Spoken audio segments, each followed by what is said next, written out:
네, 현재 시간 2시 7분 지나고 있습니다. 오늘 시장에서는 또 어떤 종목들이 핫했는지, 다소 핫하지 못한 종목들은 또 어떤 것들이 있었는지 긴급 진단해 보도록 하죠. 이번 시간 레몬리서치 이상엽 이사와 함께하겠습니다. 어서 오세요. 네, 안녕하세요. 네, 안녕하십니까. 이상엽 이사와 함께 알아볼 상황실은 총 3가지입니다. 여러분, 첫 번째 바로 들어가 보도록 하죠. 애플페이 도입? 한국정보통신이 그로 인해 상승세를 보였습니다. 사실 저희가 이 이슈를 다뤄도 될까 좀 고민을 했던 게 지금 확정된 게 없고 그냥 뭐 어제부터 카더라라고 나온 이야기잖아요. 뭐 갑자기 여신업계 뭐 벤사에서 나온 이야기라고 하는데 어떤 이야기가 흘러나왔는지 먼저 지금 시중에 좀 돌고 있는 그 이야기만 전해볼까요? 네, 그 어제부터 이제 강한 모습을 보여서 저 네. 역시 이제 종목군들을 이렇게 모아놓는 이제 작업을 좀 했었는데요. 그 애플페이가 이제 연말께 국내에 전격 뭐 도입될 전망이라는 그런 이제 뭐 보도가 좀 나왔는데 현대카드와 벤사, 그러니까 애플페이 단독 결제에 따른 기술 협의가 뭐 진행 중이다라는 소식이 있었고요. 그래서 애플은 애플페이에 그 근거리 무선통신, 그러니까 NFC를 적용하고 있는데요. 근데 이게 지금 원활한 결제를 좀 하려면은 한 100만 그 가맹점까지는 필요한데 현재 국내에 한 6만에서 7만 개밖에 없기 때문에 좀 이런 이슈도 좀 어제 소식에서 좀 확인할 수가 있었습니다. 네, 그럼 지금 뭐 국내 NFC 단말기 결제 가능을 위해서는 100만 가맹점을 확보해야 되는데 현재는 6만 7만 개밖에 없다라는 거는 그럼 이거를 지금 그 90 몇만 개를 확보해야 되는 거예요? 아니면 사실상 불가능한 거예요, 지금은? 그럼 어떤 상태인가요?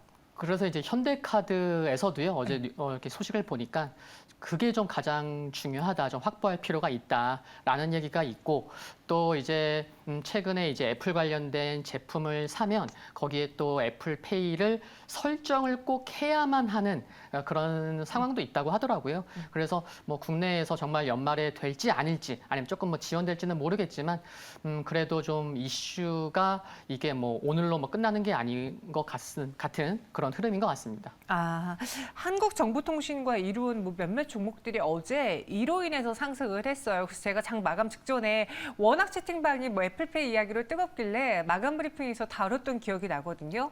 국내 안에서 애플페이 관련주로 꼽히는 회사들은 어떤 기업들이 있습니까? 네, 생각보다 좀 되는 것 같습니다. 많아요? 네, 그래서 먼저 결제 관련 벤사들, 뭐 한국정보통신이나 나이스정보통신 등이 있고 또 이제 이루온이 있는데 이루온은 이제 NFC에 사용되는 무선통신 유심칩 생산 업체입니다. 그 어제 윗골이 달렸었지만 시가총액도 작고 1,000억이 안 돼요. 시가총액도 작고 또 기술적인 흐름도 상대적으로 좀 양호한 부분이 있었기 때문에 그래서 좀 오늘 좀 상대적으로 흐름이 강했던 게 아닌가 그런 생각 충분히 해볼 수 있었던 것 같고 또 이로원 같은 경우는 과거에 이제 대선 관련주로도 좀 묶인 부분도 있고요. 그리고 본업도 5G 그래서 뭐 삼성전자에서 뭐 5G 관련된 긍정적 소식 뭐 인도나 미국에서 소식이 나오면 그때 항상 좀 움직였었던 것을 감안하면 이런 부분도 있다는 거 참고하시면 좋을 것 같고요. 그리고 유비벨룩스도 있는데 스마트 카드 기업으로 NFC 솔루션을 제공한다는 거, 그리고 또 아모텍 같은 경우는 안테나 차폐 관련 기술을 보유하고 있어서 NFC 결제 시장 확대 수혜감이 있다는 거. 그래서 이 정도는 시장에서 좀 뭐 관련주다라고 보고 있는 것 같습니다. 네, 한국정보통신과 나이스정보통신은 결제 관련해서 거론이 됐습니다. 그리고 이루온과 유비벨룩스, 아모텍까지 이야기 드렸는데 아직 확정된 사항이 아닐 때가 제일 조마조마한 것 같아요. 근데 기대감 또 좀 크죠. 네. 기대감이 있고 만약에 정말 확정됐다라는 뉴스가 나오는 순간 나는 승자가 되는 거고, 그러니까 먼저 샀기 때문에 승자가 되는 거고, 만약에 그게 그냥 단순히 카더라라고 하면서 잊혀지게 되면은 이거 정말 뉴스가 나올 때까지 몇 달, 뭐 몇 년을 기다려야 되는 거야? 참 애매한 상황일 텐데 지금 애플페이 관련주들이 움직였거든요. 이미 1차적으로 움직이긴 했어요. 이사님이라면은 지금 구간에서 갖고 계신 분들은 홀딩할 게 나을까요? 아니면 매도하는 게 좋을까요? 계속 관심은 일단 필요한 것 같아요. 뭐 애플 코리아 관계자도 뭐 확정적으로 구체적으로 얘기해 줄 수 없다라고는 얘기는 하더라고요. 네. 그래서 보유하신 분들 입장에서는 이제 얼마에 샀는지가 참 중요한 것 같은데 이거 이제 전략도 이제 좀 말씀을 드리면은 이게 진짜 뭐 아니땡 굴뚝의 연기 나랴 이렇게 볼 수 있는 부분도 있는데 참 인생을 살다 보면 아니땡 굴뚝의 연기도 나더라고요. 그런데 현대카드의 구체적인 진행 상황도 나오는 것들을 보면 그게 연말이던 내년으로 넘어가던 좀 지속 관심은 필요하지 않나 생각이 들고요. 그런데 종목들은 좀 단기 급등한 점이 부담될 수 있기 때문에 좀 여유를 찾자는 입장에서 한 줄 평은 뭐 조급하면 진다라는 말씀 드릴 수 있겠고요. 가장 어제 강했었던 오늘은 뭐 이루원이 좀 강했었지만 그래도 시가총액이나 어제 첫날부터 강한 종목인 한국정보통신 같은 경우 이제 매매 전략을 해본다면 10,000원 매수 목표가는 12,000원, 손절은 9,300원 정도 보시면 될 것 같습니다. 네, 한국정보통신 이야기 들었어요. 저희 오이님도 그러시네요. 애플페이 기대감으로 잠깐 테마로 조심조심해야 하지 않을까요? 라고 하는데요. 조급하면 진다라고 하네요. 한국정보통신 여러분들 갖고 계신 분들 오늘 한번 잘 눈여겨보시고요. 이어서 두 번째 상황실 넘어가 보시죠. 갑작스러운 폭우 때문에 난리도 정말 이런 난리가 아닙니다. 저도 어제 자려고 그냥 이게 불 끄고 누웠는데 바깥이 너무 번쩍번쩍거려가지고 뭔가 하고 봤더니 천둥번개가 계속 치고 있더라고요. 네네. 그리고 비도 정말 집중적으로 폭우가 쏟아지면서 도로도 마비되고 침수되고 사망사고까지 지금 나왔는데 오늘 그래서 폐기물 처리주들이 장 초반부터 강했습니다. 어떤 종목들이 좀 거론되고 있을까요, 시장에서는? 네, 우선 인선 ENT를 뽑을 수 있을 것 같고요. 인선 ENT 이제 다트 들어가서 1분기 기준으로 살펴보니까 건설 폐기물 중간 처리 사업이 약 66%, 일반 및 지정 폐기물 매립이 약 27% 차지하고 있는 거 확인할 수 있고요. 그 밖에는 코엔텍, YN텍, KG ETS, 서한, 그리고 철도 및 도로 지하 횡단 구조물 시공업체인 특수건설, 또 수초리 관련 사업을 영위하는 업체인 뉴보텍이 있고요. 또 침수차 보상 프로그램을 실시 중인 K카 등이 관련 주급 부각받는 것 같습니다. 그래서 어떤 기업들은 좀 윗골이 다는 경우도 있고 조금 뭐 이렇게 상승 흐름을 좀 유지하는 기업도 있고 좀 차별화되는 것 같습니다. 오늘과 내일에도 계속된 폭우가 예보되고 있는데 정말로 이 폭우로 인해서 폐기물 처리 업체들의 뭐 일거리가 늘어나게 된다, 뭐 매출이 늘어나게 된다라고 하면은 지금이라도 오늘 내일까지도 있으니까 좀 들어가 볼까라고 생각하실 수도 있지만 이게 정말 단순히 이 폐기물 업체들이 정말 폭우로 인한 재건을 하느냐 안 하느냐 모르잖아요, 저희가. 네네. 예. 그래서 이걸 테마로만 봐야 되는 건가? 연관성을 따지면은 실체가 있는, 그러니까 잘 접근한 거예요? 아니면 단순히 그냥 폐기물 해서 단순하게 접근한 걸까요? 네, 참 이게 전혀 관계가 없다고 얘기하기도 그렇지만 네. 보통 이제 장마철에 여름에 특히 뭐 더울 때 뭐 선풍기나 에어컨 또 지금과 같이 이제 장마철 이제 수혜주 같은 경우는 이제 계절성 테마 성격이 매우 강하죠. 좀 이게 다만 이제 이쪽이 폐기물이다 보니까 자영업자분들이 이제 사업하다가 또 이렇게 자영업을 또 이렇게 좀 망하면 그것도 처리하는 그것도 이제 폐기물 쪽에 이제 속한다는 그런 부분에서 수혜가 되는 부분도 있고요. 또 이것 말고도 이제 폐기물은 계속 증가할 수밖에 없죠. 그러면서 또 지구는 아프고. 근데 이에 따라 이제 민간 사업자의 가격 상승이 예상될 수 있는 부분이 있는데 또 경쟁이 치열한 부분도 있어서 테마주인데 실적까지 좀 살펴볼 때는 좀 수익성도 살펴봐야 되지 않나 생각이 들고요. 그리고 뭐 관련주 중에서 인선 ENT 처음에 말씀드렸는데 인선 ENT 같은 경우는 이쪽 테마주로만 볼 게 아니고 좀 이렇게 중기적으로는 폐배터리로도 좀 관심이 필요하지 않나라는 생각이 듭니다. 왜냐하면은 관련된 회사 두 개만 말씀드리면 아실 텐데요. IS 동서랑 인선 모터스입니다. IS 동서가 이제 인선 ENT의 이제 최대 주주고요. 그래서 폐배터리 관련 관심이 크신 분들은 관심 종목에 IS 동서가 없을 수가 없죠. 그리고 인선 모터스 같은 경우는 이제 인선 ENT가 100% 지분을 갖고 있는데 국내 최대 규모 자동차 해체 재활용 업체고 또 실적을 보더라도 인선 ENT가 본업에서 주춤하더라도 인선 모터스에서 이제 성장성이 좋기 때문에 실적과도 연결되는 부분이 있어서 인선 ENT 같은 경우는 단순히 좀 테마주보다는 조금 더 길게 볼 내용들이 있다는 거 참고하시면 좋겠습니다. 네. 아니, 그 폐기물 말고도 앞서 그 K카 이야기해 주셨잖아요. 네. 실제로 이번에 워낙 침수된 차량이 많다 보니까 어떻게 보면은 중고차 시장이라던가 다시 또 신차를 사려는 그런 수요까지 늘어나지 않을까? 자동차 쪽으로도 접근해야 되는 건가? 하시는 분들 계시더라고요. 네, 그래서 요거를 좀 뜯어보면은 이제 케이카 같은 경우는 이제 그 보상 프로그램이 있다 보니 그러면은 정말 많은 차량들이 해당하는 거고 그러면 케이카 입장에서는 그거 다 보상해주면은 오히려 비용 더 많이 나가는 거 아닐까? 이런 생각도 충분히 해볼 수 있거든요. 물론 오늘은 상승하지만요. 그러니까 네. 아 그래 폭우 때문에 그러면 나 저 프로그램이 있으니까 나중에 차 살 때 그래 케이카 좀 이용해봐야지. 이런 거가 뭐 단기 이슈가 될 수는 있지만 좀 길게 보면은 결국에는 케이카에서 좀 비용적인 측면까지도 고려해 볼 수 있기 때문에 뭐 이렇게 자동차 뭐 이렇게 수급까지 뭐 메이저의 수급까지 들어온다면 조금 관심은 필요하겠지만 나중에 실적까지는 좀 체크해봐야 되지 않나. 확인해봐야 될 것 네. 같다. 알겠습니다. 그럼 오늘은 재건주, 폐기물주로만 한번 집중적으로 볼게요.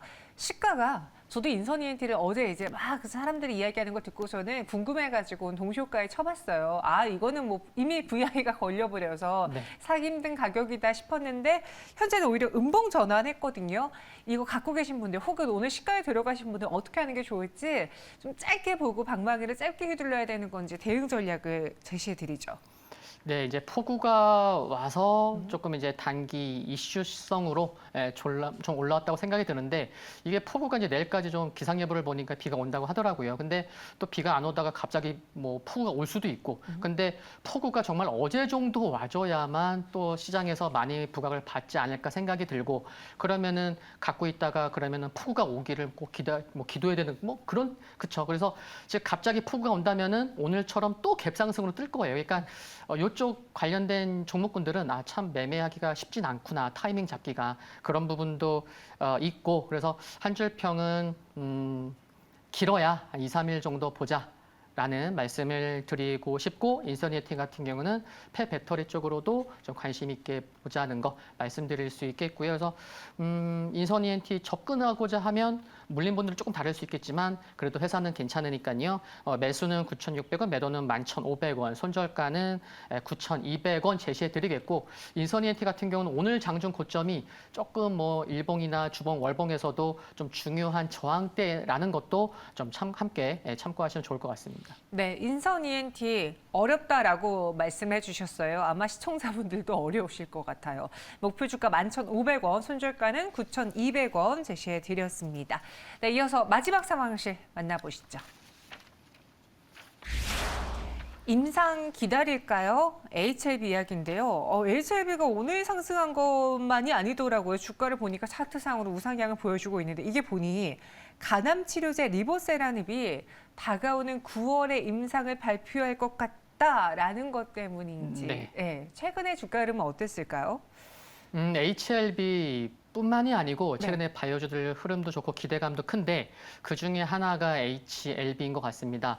HLB 뭐 바이오들도 증권사 리포트가 나오는 경우가 종종 있는데 HLB도 뭐 7월 달에도 좀 나왔었고요. 근데 이 기대감이 왜 큰지 확인할 수가 있냐면은 다른 리포트도 있는데 HLB 같은 경우는 리포트 조회수가 다른 기업 대비만 3배, 4배 이상 많은 걸 봤을 때는 아, 시장에서도 좀 관심이 크구나라는 것도 좀 확인할 수가 있고 그리고 앵커님께서 말씀하신 대로 9월 달에 임상 데이터 이제 공개하는 그런 기대감이 미리 주가에 선반영되고 있다고 생각이 됩니다. 그리고 주가 파동도 보더라도요.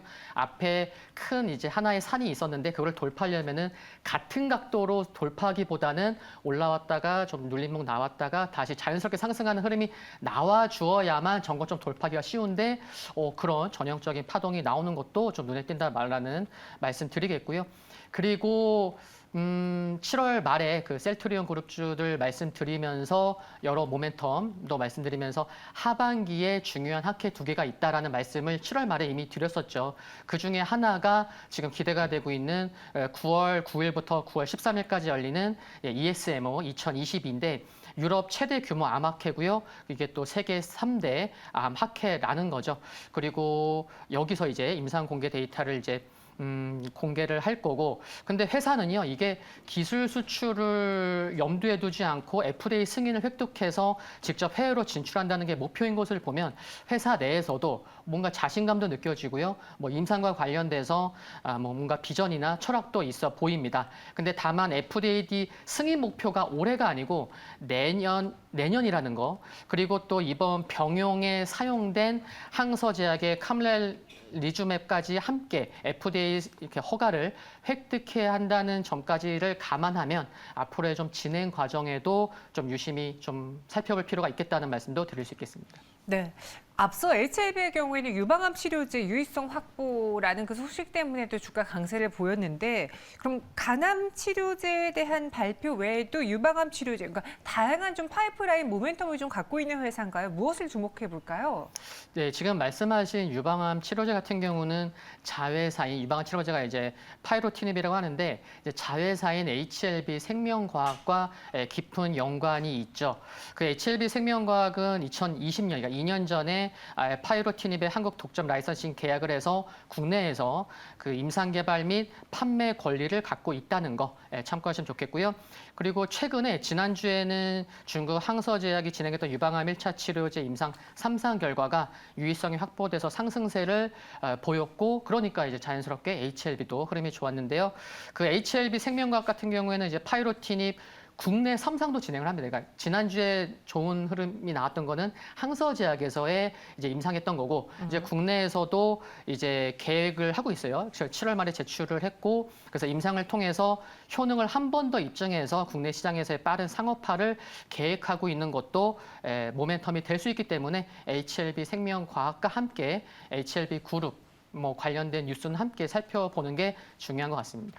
네, 지난 6월에 32,000원에서 주가가 한 달 반 만에 5만 원까지 상승을 했습니다. 많이 오르긴 했어요. 네네. 오르긴 했어요. 이 HLB 현재 구간에서 그러면 그 9월이라는 날짜가 정해져 있으니까, 이벤트가 정해져 있으니까 그때 결과가 나오기 전까지는 그냥 무조건 홀딩하는 게 기대감에 한번 들고 가볼까요? 어떻게 대응해 볼까요? 네, 미리 말씀을 해주시네요. 아, 그게 나을까요? 네, 그래서 저는 한 줄 평을 네. 네, 커밍순 ESMO 2022 그러니까 이제 9월 중순 전후에서 일정이 있기 때문에 주가라는 게 기대감으로 인해서 상승하고 또 좋은 게 나오면 그게 재료 노출로 인해서 그때부터 좀 주춤할 수 있고 우려감으로 하락하고 나쁜 게 나오면 그때부터 바닥 잡고 올라가는데 그런 기대감은 유효한 것 같고 한 가지 더 말씀드리면은 최근에 이제 경쟁사 파이프라인이 임상 3상에서 그 실패를 했어요. 그게 또 비슷한 기전이라고 합니다. 그러기 때문에도 이제 9월 달에 조금 더 세부적인 임상 데이터에 어떻게 좀 어떤 게 나올지 좀 더 관심이 큰 것 같고요. 그리고 수급을 살펴보니까 6월부터 기관이 약 480억을 매수하고 있는데 뭐 한국 기관만 사는 게 아니고요. 뭐 연기금, 뭐 투신, 사모펀드 등 여러 기관에서 골고루 매수를 하고 있다는 게 조금 더 좀 기대감을 갖게 하는 부분이다라는 것도 말씀드릴 수 있겠고요. 그래서 뭐 매수 뭐 보유하신 분들 입장에서는 뭐 좀 가져가자라는 말씀 드릴 수 있겠고 일단 8월은 넘기자라는 말씀 드릴 수 있겠고요. 매수는 48,400원, 매도는 56,000원, 손절 가격은 45,000원 제시하겠습니다. 네, 커밍순 ESMO 2022라고 해주셨습니다. 그 기대감으로만도 오를 수 있는 게 주식이다 보니 8월까지는 쭉 가져가 보자. 그 9월에 발표 전까지는 여러분들 가져가도 괜찮지 않겠느냐라고 의견 주셨습니다. 오늘 세 가지 상황실 다뤄봤고요. 이사님 여기서 인사드리도록 하죠. 설명 고맙습니다.